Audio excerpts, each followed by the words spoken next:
Some might argue that sky is Carolina blue, but there are heavens and clouds gathering over in Chapel Hill as we await the rematch. An iconic Cameron Indoor Stadium, the #1 team in the country, the Duke Blue Devils, and North Carolina Duke a heavy favorite in this game, and they were prior to the news that broke yesterday of North Carolina star freshman Caleb Wilson being out for the rest of the season after suffering a second injury. Glad to have you with us. Regular season ending today. Conference championship week's coming up for most of the big conference next week. Rece Davis, Seth Greenberg, Jay Williams, and Jay Bilas, the latter two Duke legends here. And we're going to talk a lot about the importance of this rivalry. But if you look at the backstory of this particular game, it has its roots in what happened on February 7th. A game that Duke largely controlled throughout much of the night, but in the waning moments, North Carolina continued to make big shot after big shot. Henry Vassar knocking down the three. And then finally, the game winner from Seth Trimble that gave Carolina a 71-68 victory, improbable at the end. Now, since then, for North Carolina, in the following game, the game that Carolina lost to Miami, Caleb Wilson fractured his left hand, was unable to finish that game. Then they won 5 out of 6 without Wilson in the lineup at all. And then on Thursday, Wilson broke his right thumb in practice, has had surgery, and is out for the rest of the season. We are joined now. This news obviously a big deal in this particular game because Wilson was the reason, as Pete Thamel joins us, that Carolina stayed in the game in the first half, Pete. So where do we stand? What's going on? What's the latest on Caleb Wilson? Well, Rece, yesterday in North Carolina practice, Caleb Wilson in a 2-on-0 drill went up to dunk the ball with his right hand. No defender in sight. He hit the tip of his right thumb on the rim. It bothered him, but he still managed to finish practice. Yesterday morning, with the thumb sore, he went to the UNC training staff. He got an x-ray, and they saw a fracture. Suddenly, Caleb Williams' season was over. His UNC career was over, and he went and had successful surgery, as you see him there in the hospital yesterday. Rece, you touched on it earlier. This is a completely different broken hand injury than the left hand he suffered on February 10th against Miami. That's obviously cost him the last 6 games. In fact, he was finally cleared Thursday to go in 5-on-5 drills with the aim of returning for this game tonight. UNC's players didn't find out about the injury until about 2:30 yesterday when they met for team film. I've been told Caleb Wilson is devastated by this injury, Rece. He badly both wanted to return to play in Cameron Indoor Stadium tonight and for UNC's postseason run. Look, there's a bit of a snake bit feel around UNC right now. Wilson is the program's best NBA prospect since 2005. He's a projected top 5 pick.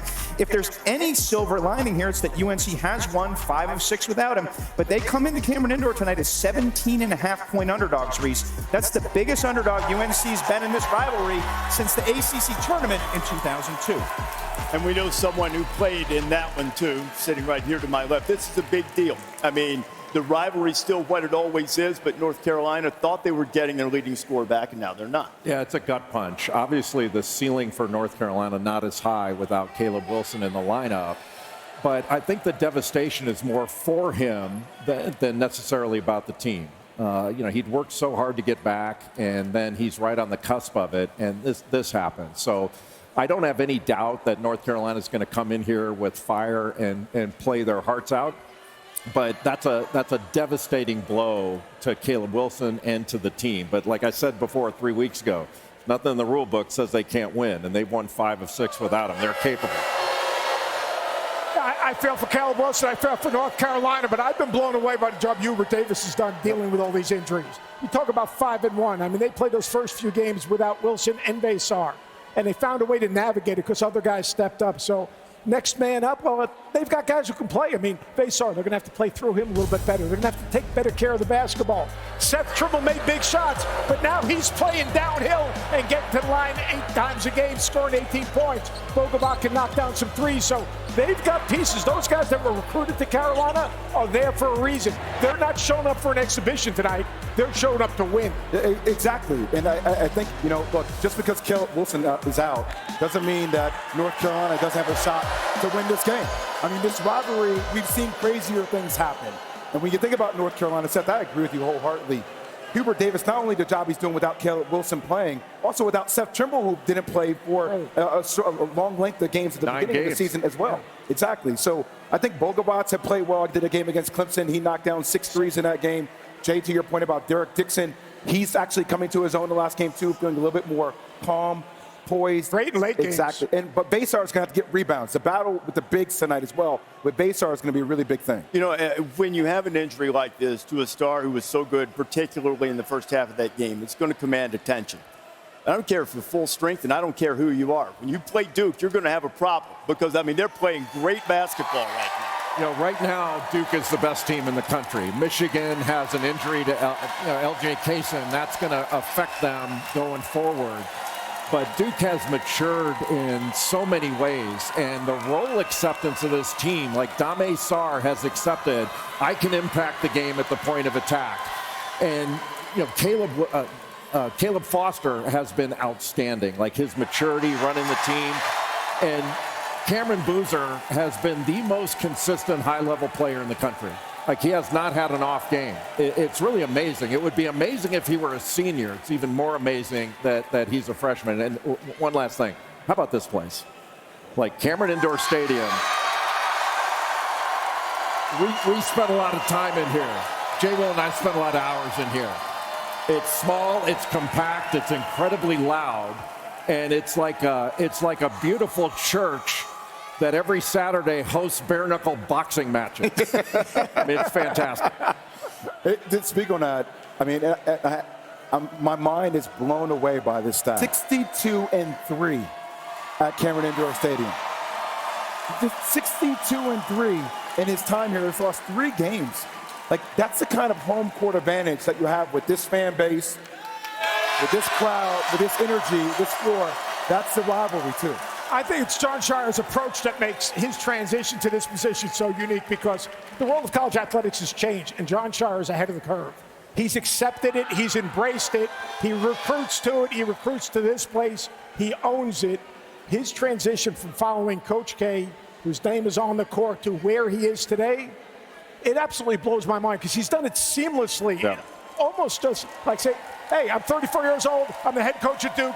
Let me go win 117 games out of my first 4 years. It blows my mind his poise. Yeah, he's going to pass that mark for any coach doing it. And when Duke is ranked #1 in the country in this building, they are 107-2. 107-2 against teams not named North Carolina. Because then they're 3-4. 1 game under 500 is #1 against ranked North Carolina teams. Such a buzzkill. So, yeah, you're a buzzkill. You enjoy that so much. I try to play this crowd, make sure everybody's having a good time, paying attention. You know what? These people have camped out in tents for weeks to get into this game. But if you want to get in, like through Vivid Seats, for instance, average price. You can pay more, maybe you can pay a little less. But on average, you better come up with 2,500 smackaroonies. How about that? 9,314 seats. There's not a lot of them in this building. That's about how much money you've given away pregame on people coming out making three-point shots. Yeah, because you can always give them one more shot.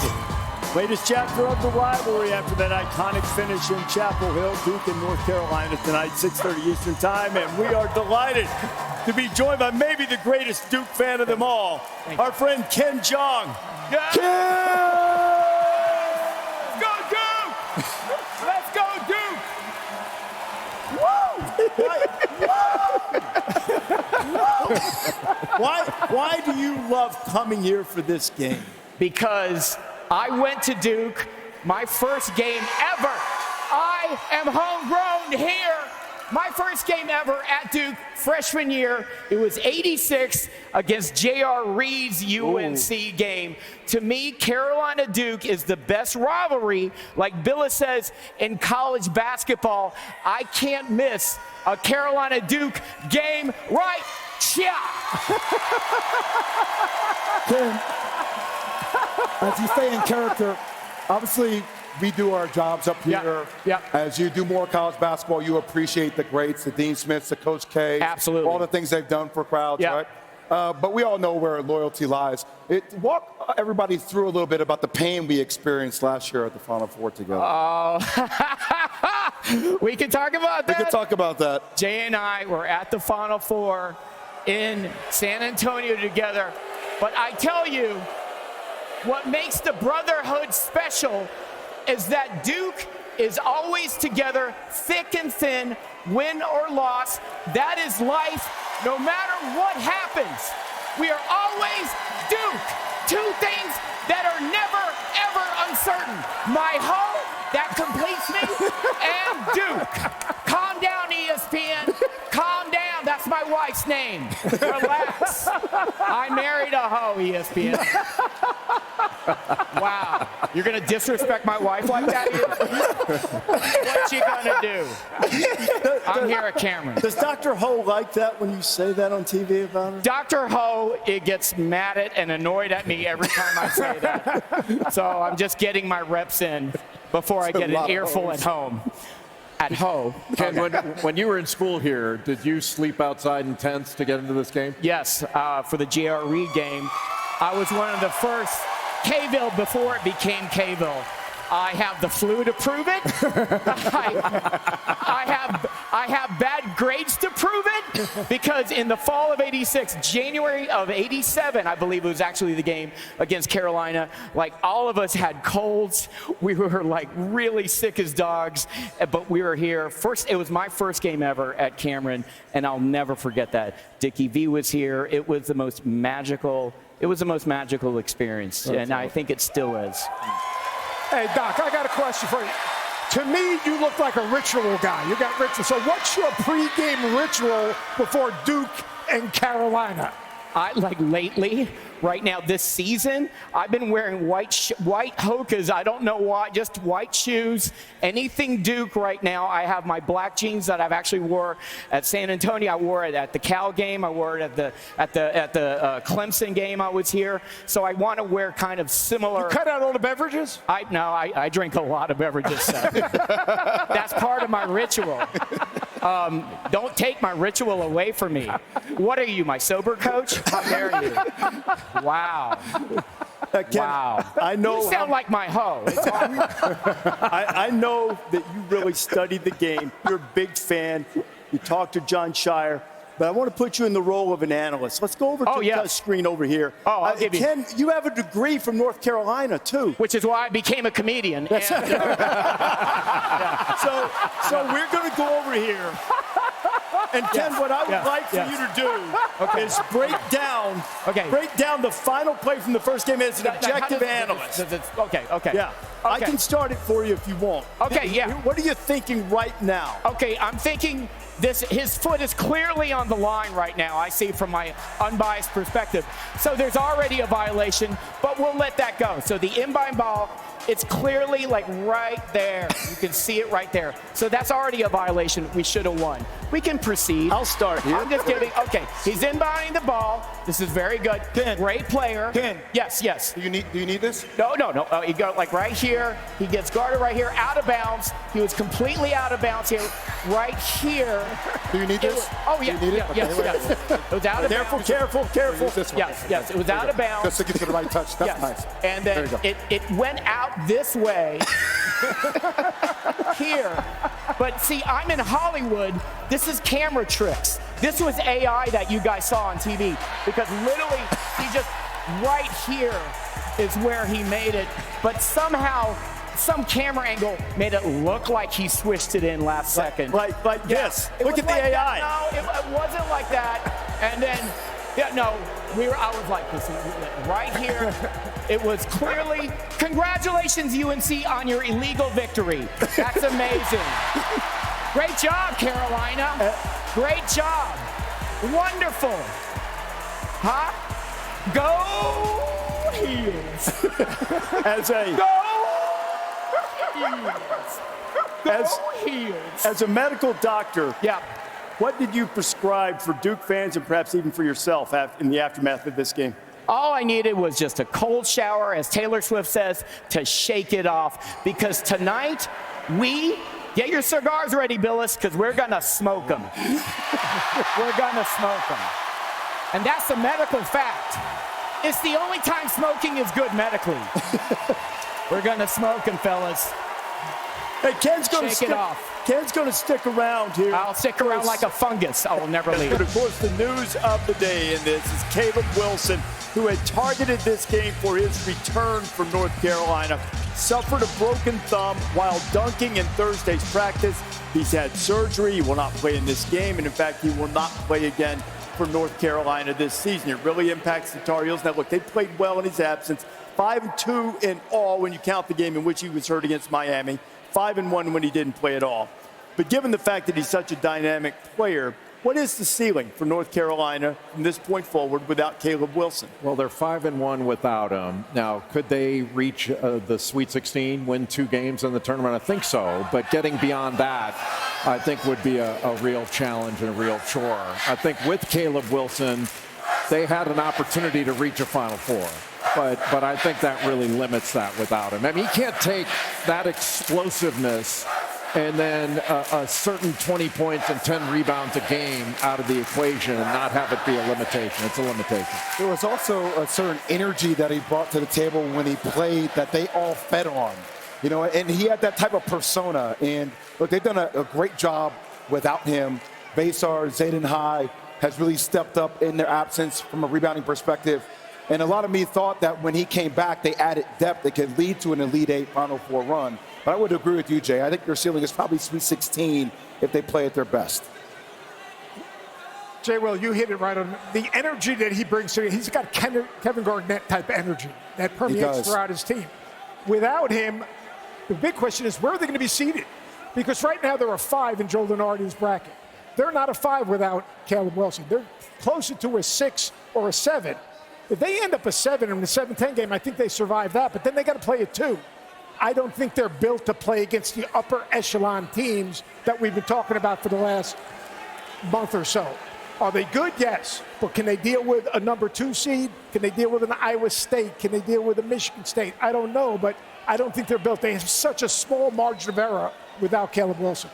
I think one of the keys is going to be their guard play. You know, like they got a freshman guard, Derek Dixon, who's done a really good job. But, you know, when you talk about the tournament, like your point about playing at 2 is exactly right. Like, can they win, you know, this game? Of course. But can they do it over and over and over again with that smaller margin? That's where the difficulty comes. Are you feeling all right? What's that? You feeling all right? I'm a little worried with Ken Jeong here because you agreed with me. I agreed with you? Yeah. I'm just checking to make sure you're all right. Yeah, once a year. It's the medication. Twice above a clock. It's the medication Dr. Jeong prescribed. I will tell you something I saw the Clemson game, though, that was interesting in Bokobots. He's a guy, like, it's not the same Caleb Wilson energy, but he does provide a momentum for their team when he starts knocking down shots. And it creates a little bit of a gap. So they could use that when Luka's on top of great his game. space. You guys were being professional and measured. Our biased analysts behind us were chanting first-round exit. I don't think it'll be that bad. Look at what Duke has been able to do under Jon Scheyer. Jay Will mentioned this earlier, 62-3. And Cameron Indoor's second-best home winning percentage in the nation. Under Scheyer, back-to-back ACC regular season titles. First time since winning 5 straight across the turn of the century, late 90s into 2001. They won the ACC tournament during that span. And we enter the day.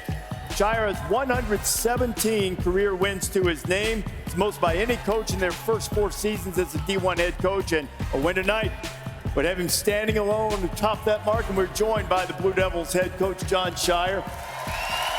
You see those numbers, you're a confident guy. You know the game. You're ready for the job. How would you describe the level of success you've had immediately here already? Well, I think year one, you're just trying to survive, right? I think that's your initial instinct. But then, you know, I had incredible confidence when you think about bringing in really good players, and I think that's the best thing we've done. We've had great players, great staff to support, and I think that's led to some great success. You know, John, your team has been really good all year long, but I think in the last month it's reached a different level and different tier. What do you think is different about your team from a month ago to now? Well, I think just the defensive disruption, you know, I think that's one of the things that we've just really elevated. The connectivity on that end of the floor, just making it hard to get to the rim. And I think that was early in January, a couple of games, we took a step back with that. But I love the offense and how it's come along too. You know, we talk about keeping the music playing, you know, getting to what's next, and I think our guys have done a great job of playing to our strengths, and that's something we've learned. Jon, last year you had a dominant team. You had a Final Four run, came up a little bit short. That is painful. What's the difference between last year's team and this year's team? And also, like, what have you learned from last year that you think better helps you be prepared for this year's run? Well, I hope I'm always growing. You know, I think that experience last year made me a better coach. I think it made our staff better prepared to help this year's team. And, you know, both years, I think the thing that's similar is, you know, we've used the moments where we've maybe got knocked back or lost to really grow in a big way. And I love the fact that this group is growing at the right time of the year. And I think we can do something really special here, you know, down the stretch because of it. Jon, being a head coach is hard, especially in the culture of college basketball today. Being a head coach at Duke can be suffocating. What does Jon Scheyer do to unplug and plug back in and get away from all the chaos?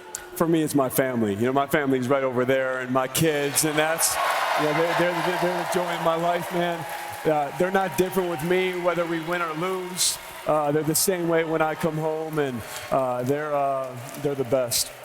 Let me show you something, Jon, something that made its way around on social media a little bit that really, I think, impresses the way you've taught this team and the way they respond to each other.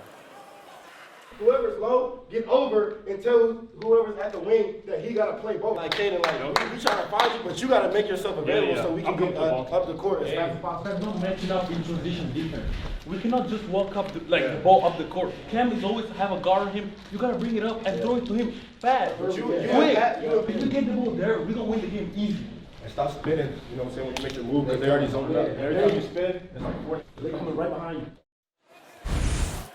When did you first see that, and what did that mean to you as a head coach seeing? Well, the special part about what we just watched is that happened when I wasn't in the locker room. You know, so we talked to the team right away.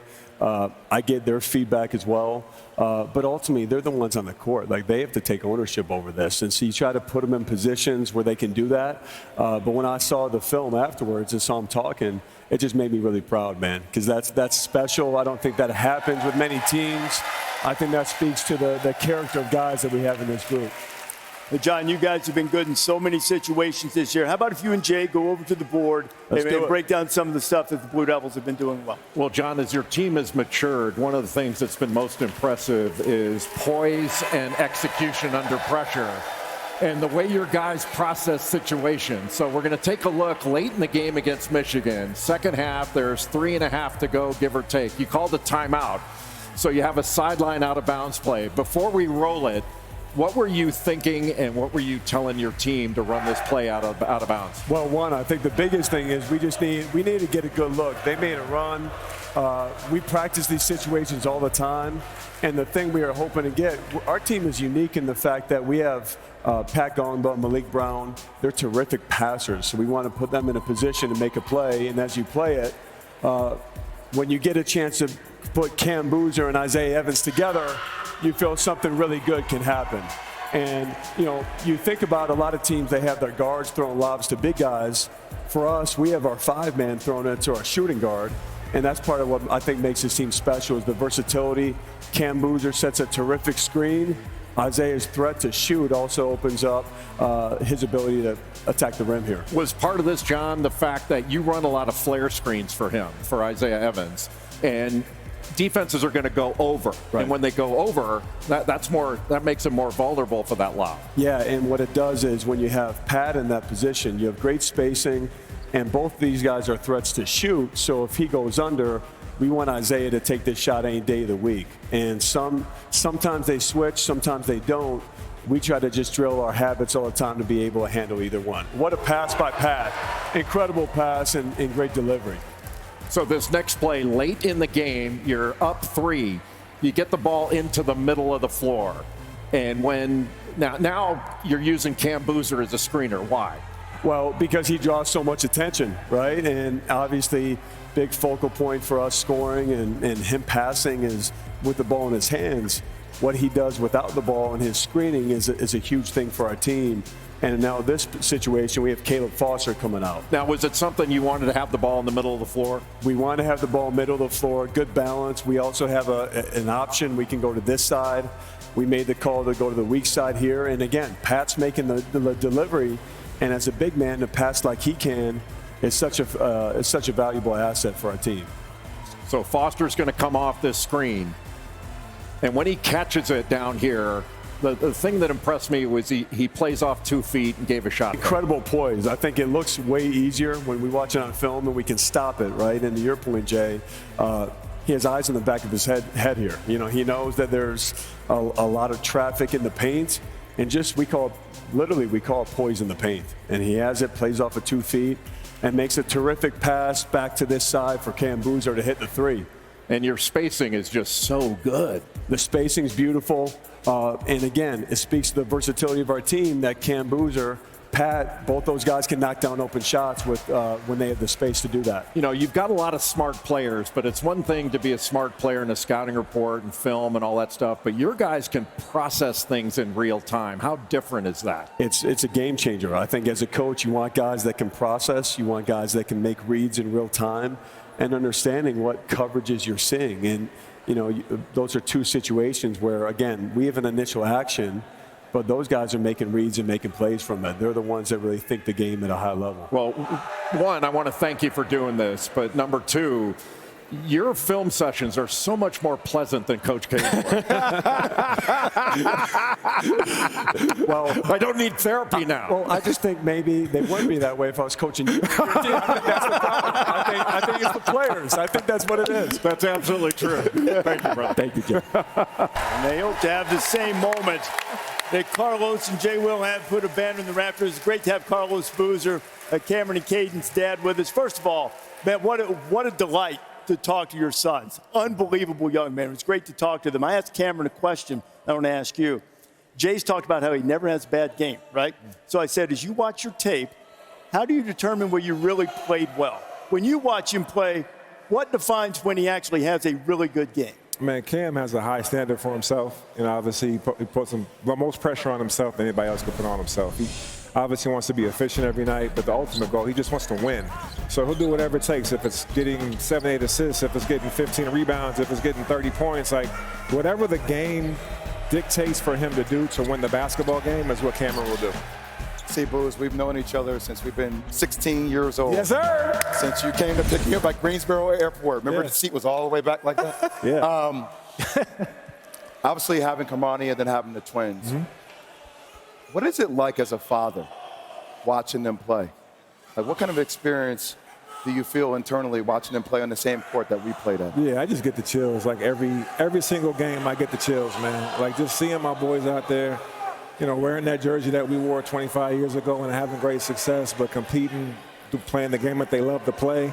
For me, it's been a dream come true this year. This has got to be the most games you've ever seen as a fan sitting in the stands, right? So ever. Yeah. What's been the moment that sticks out, if you could pick one moment from the season thus far? I mean, I would say the first time seeing them in their Duke uniform, but that Florida game, you know, it was like a heavyweight fight, going after it. Came down to the wire, and Camby made the right play. Isaiah Evans hits the shot, and we go on to get a win. That was an awesome moment. Yeah. Game's over. Boys come out of the locker room. What's the first thing you say to them after a game? Man, great game.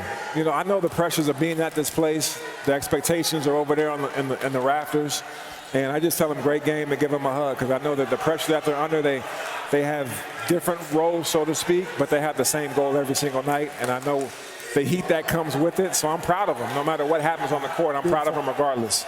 Booz, obviously the boys remind me a lot of you. They also remind me a lot of their mother, Absolutely. Cece. And a lot of people obviously talk about you, but you know, how imperative has she been to the boys' growth as well, as far as being a rock for the family? Man, monumental. You know, what she's done with the boys and how she's got their temperament and how they've learned so much from her about poise and experience and, you know, literally every aspect of from playing in big games when they were like 3rd and 4th grade. She planned out their entire schedule as their AAU coach and the representative of that organization. So to be here, that there's no moment too big for them because of how she planned it back there. And then also just in the house every day, like making them feel normal kids at home. That's a big deal for us too. Yeah, she's good at that. Amazing she'll at keep that. them humble. Man, if you ain't ever had that chicken casserole. Been having it since I've been 17, I know. When Cam goes into the NBA, does he get off the family cell phone plan and pay for his own? I don't know. You got to talk to him. He may have to get his own cell phone plan. He'll have his own cell phone deal. He'll have you on his plan. Hey, all three of you guys have experienced something that Cayden and Cameron are going to experience tonight. Well, get-back opportunity against North Carolina. What's the emotion like when you're trying to answer a regular season loss against? It's awesome, man. I mean, it's what you come to do for. You know, these moments. You come here for this moment. And, I mean, I remember the game that we had, like it might have been our senior night or our junior night, where the intensity, we sweated so much in the first half. We had to change our jerseys at halftime because it was like jumping in a swimming pool. That's the magnitude of this game. There's no game like this. And to have it here in Cameron, let's go, Duke! Yeah, there'll be plenty of that tonight for sure. Carlos, congratulations on everything. Thank you for joining us. We appreciate you, man. So what do you think the big key is tonight? I think the biggest key is going to be physicality, and physicality without fouling. And by that I mean it's, you're going to have to hit first on every block out. Rebounding is going to be a huge factor in this game. North Carolina's got to have all 5 guys on the defensive glass so that they can get it and get some transition baskets. Because if it's a half-court game and they got to slug it out against Duke's defense in the half-court, it's advantage Duke. And also physicality on screens. Like, they've got to set good screens, wait for them, make sure they pick off defenders to be able to get some open shots.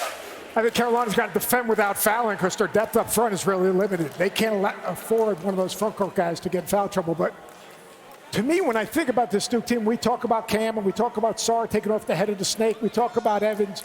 There are other guys that have elevated their game. In the last 7 games, they're shooting 51 and 41 from field and from the 3, and they're holding people to 37 and 27. One guy that doesn't get enough attention is Caleb Foster.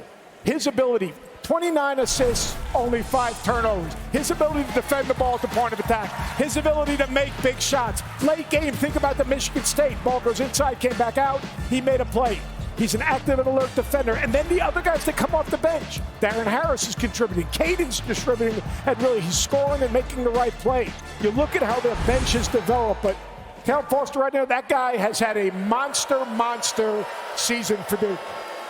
You know, this game is going to be incredible tonight. And calling a lot of North Carolina games and Duke games over the last 2 months, I think Vasar is going to be really important. You know, we talk a lot about front lines, top front lines in America. We say Arizona, we say Florida. We don't really mention Duke as much, and they developed a lot of their depth with Malik Brown and the way they play also, right? So I think I think Vasar actually rebounding the ball and staying out of foul trouble because they need him on the court defensively and offensively. It's going to be critical this evening. They got to play through him. He's got to touch the ball almost every time down. All right, Bilas calling the game, no pick. Seth Greenberg, who wins? The efficiency Duke's playing offensively and defensively. Their shot making, their floor gamers, their ability to be connected. Duke wins, I think, going away. Yeah, I think people get very sensitive around every time I pick this game. Well, I always try to tell you the team I think is actually going to win the game. I not only think Duke is going to win this game, but I think they're going to win big, really big this game. Biggest favorite since Jay Will played. 17.5-point favorite tonight are the Blue Devils. Now.